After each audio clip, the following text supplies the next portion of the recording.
today I'm going to talk about some really cool dudes back in the day who influenced rhetoric as we know it.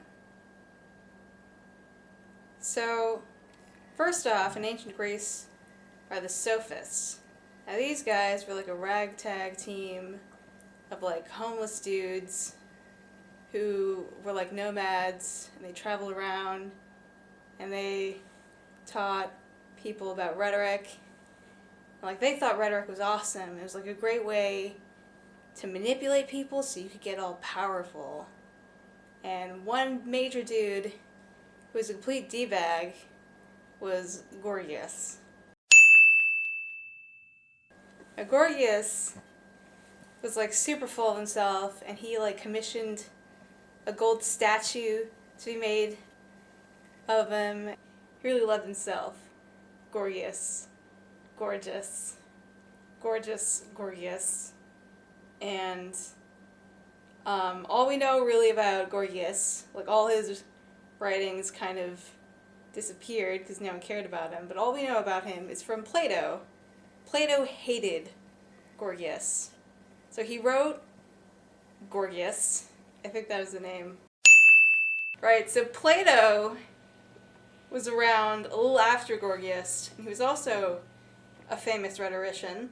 So Plato believed that rhetoric wasn't that great. He thought that people used rhetoric to manipulate and deceive people. But what Plato did believe was that he believed in universal truth.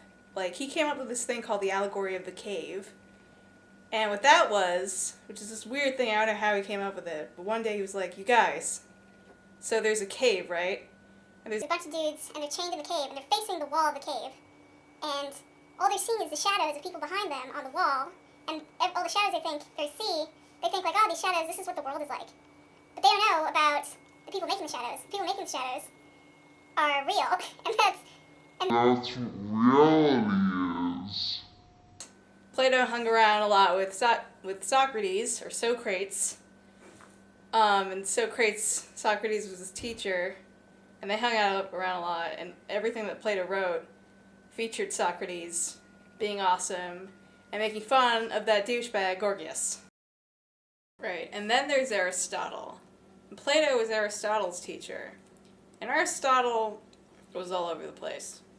Like, he liked rhetoric, but he also contributed a lot to like math and science and biology and like even drama.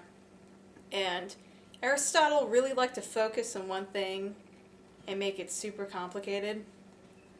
Like, he wrote a lot about rhetoric and he would write like books on like how to be funny and how to appeal to an audience and what those appeals would be, like logos, pathos, and ethos, which mean things like credibility and facts and emotions. And he was also really into like styles and like speaking conventions. Stylistic conventions when people speak, like, oh, I want to use my hands. Aristotle has a thing about this. Right.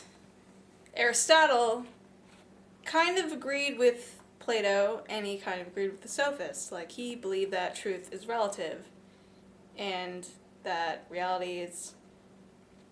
he believed in probable truth, and he thought that rhetoric was useful and not manipulative, and he agreed with Plato with some stuff. And I'm pretty sure dialectic means, like, when you question stuff. Like, Plato was always about questioning the man and what's real.